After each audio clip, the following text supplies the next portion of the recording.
something happened to my child by that time? And if so, what happened? This is an incredibly distressing investigation, and the information we are going to provide today is particularly confronting. This man has been accused of abusing several children at a childcare centre in Melbourne. Joshua Brown has been charged with more than 70 alleged offences relating to the abuse of 8 children. Police say the alleged victims were between 5 months and 2 years old. What police are saying, they discovered child abuse material. We don't know yet how or why, and police have been really reluctant to release that information because the investigation is ongoing. But he also worked at 20 childcare centres from January 2017, so it is a major investigation at the moment. As part of the investigation, authorities have recommended 1,200 children be screened for sexually transmitted infections. The parents of those children are terrified. I feel sick, I really do, and I just need some sort of level of certainty to know that my son wasn't in the room, that he was. Did something happen to my child? That question will haunt me for the rest of my life. Parents are rightfully pretty angry. The Premier probably said it best when she said it was every parent's worst nightmare. My heart just breaks for the families who are living every parent's worst nightmare. They're frightened, their imaginations are going a little bit wild because their children are so young and they're so vulnerable, and they were put in a place where they were supposed to be safe. People were trying to work out what was going on, trying to get through to the hotline, get through to the childcare centres, and a lot of people actually found out about what had happened. Family, do y'all hear this? They say he worked at over 20 daycares, child centers. Isn't that a red flag for anybody?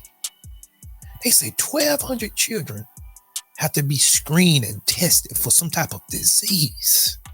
This monster had a job next to the children, and that's generally how they do. They always want to get around the children at schools or daycares or someplace like that. The predators, a trusted position that most people don't even think about. You know, you send your child off to school or daycare, you're not thinking about some old bloody jaw wolf in there having some type of sexual attraction to your children. Minor attraction, anybody? There's only one thing to do to him. Huh? Did you hear me? There's only one thing that is fitting for the punishment with him. But let's continue, guys. Through the media. So I think it was quite a frightening time for parents, as you can imagine. This was an unusual case in that Brown's identity is no longer a secret. In this scenario, the police were actually the ones that applied for the suppression order and then applied for it to be lifted. Joshua Brown did not apply to suppress his own identity, but it's been lifted, and not only lifted, police have released the name and, a lot of information about him, which is really, really unusual in this case. But it is because of this public health response and because of how many children potentially have been exposed to this man. This is unique. It's very important to ensure that every parent out there that has a child in childcare knows who he is and where he worked. This may be families who had a child at the centre where he worked, or even staff that worked alongside the person. Politically, we can probably anticipate a few changes. Victorian Premier Jacinta Allen said they've undertaken a rapid review to improve regulation in the sector. And the Federal Education Minister, Jason Clare, said they were working to bring in legislation in Parliament in the next few months to cut off funding from any of the childcare centres that didn't reach required standards. There is national reform work underway, but as the Premier said, it is frustratingly slow, and this is something we have expressed over the past months and weeks, and certainly something that I expressed last Friday. We need to see tangible outcomes sooner. But also lawyers have come out and said that this just highlights a very clear need for change. Clearly, this should never have been allowed to happen. So we're really interested in understanding how this person had the opportunity to offend as has been alleged. Family, this is very sad and frightening at the same time, simply because his privilege allowed him to operate in just perfect anonymity. Nobody detected. Or perhaps somebody did see something, but they just looked the other way. Because I don't think it's possible for you to be around that many children and you have this sick fetish without somebody is raising a red flag to somebody, or their antennas going up. I think that somebody's seen it, or several people seen it, and they just maybe talked to him about it.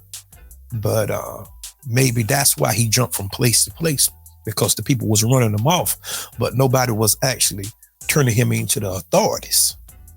You understand? I bet you out of those 20 places that he worked in that short amount of time, that he was ran off from several of them, or he did something and they ran him off. But they never seek justice, and this is the result. He was running amok, touching on people's children, and God knows what else he was doing. I think they need to put him in general population. Don't put him in no PC, no protective custody. No. Put him in the general population and let the people know what he did. And whatever happened to him happened. It's above me. It's above me. The story we first brought you as breaking news on Good Day Atlanta this morning. Fox 5's Kevin Stewart joins us live at the Carroll County Jail. And Kevin, we understand the daughter of one of the victims has been charged with the killings. Yeah, that is the big shocker. The teen daughter is now in custody, charged with 2 counts of murder, 2 counts of aggravated assault. She is here at the county jail being held without bond. In the Taj community just outside of Carrollton, they said this type of violence never happens here. But then it did. And detectives now say it wasn't a stranger, but the female victim's 17-year-old daughter, Sarah Grace Patrick, now accused of shooting her mother, Christian Brock, and stepfather, James Brock. We don't know what goes through the mind of a child who wants to harm their parents. In fact, investigators confirmed Patrick is the one who called 911 after her little sister, only 5 years old at the time, found their parent shot to death back on February 20th.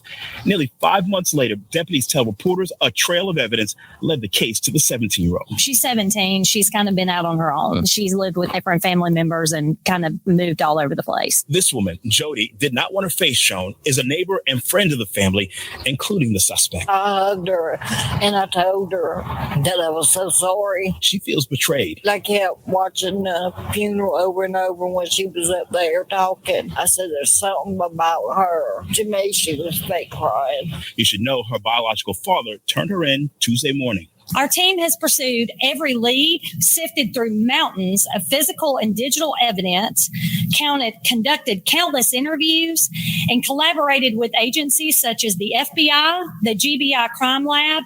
There's no official word of motive, problems in the home, or prior calls to the home on the teen suspect, but Jody claims the mother shared what was going on inside this home. All she said was Sarah Grace was bucking her because she didn't want to be there. She wanted to live with her daddy. Investigators are, for now, happy to have an arrest as the justice system tries to make sense of this. I believe, according to his family, he had a lot of heart trouble. He'd had numerous heart surgeries. I believe he may have been waiting on a heart transplant at some point. And to have his life cut short, that's a big takeaway from this story. And that a mother and a stepfather will never be able to raise their children.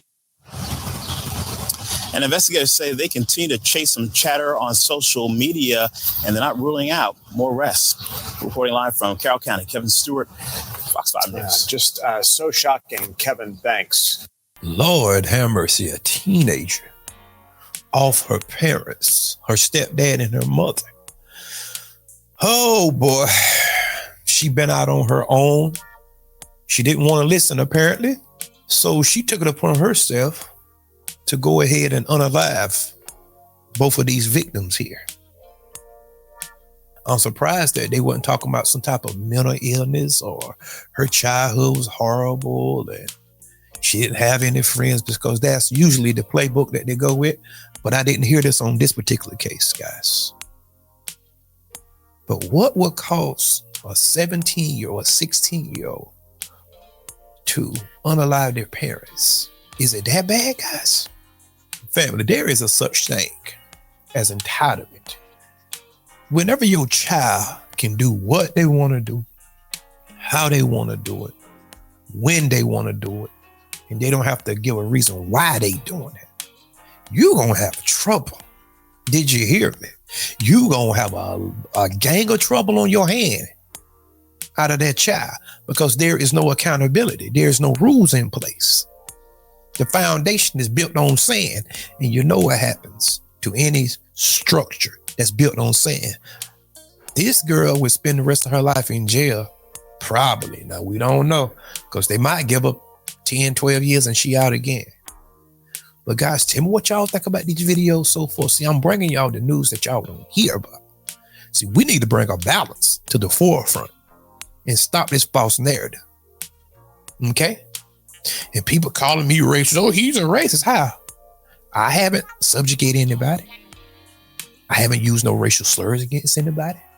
I haven't denied you of some type of tangibles or a job, or education. I didn't tell you where to live. I didn't tell you you can't go to this restaurant. I didn't unalive anybody. I didn't feed your children to alligators. And I can keep going on and on.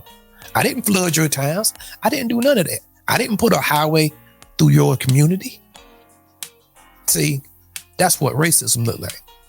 You calling me racist, what I'm doing, just hurting your feelings? Oh, woe is me, right? Yeah. But guys, I'm going to go ahead and put a period there, guys. But until next time, peace. And remember, there is more.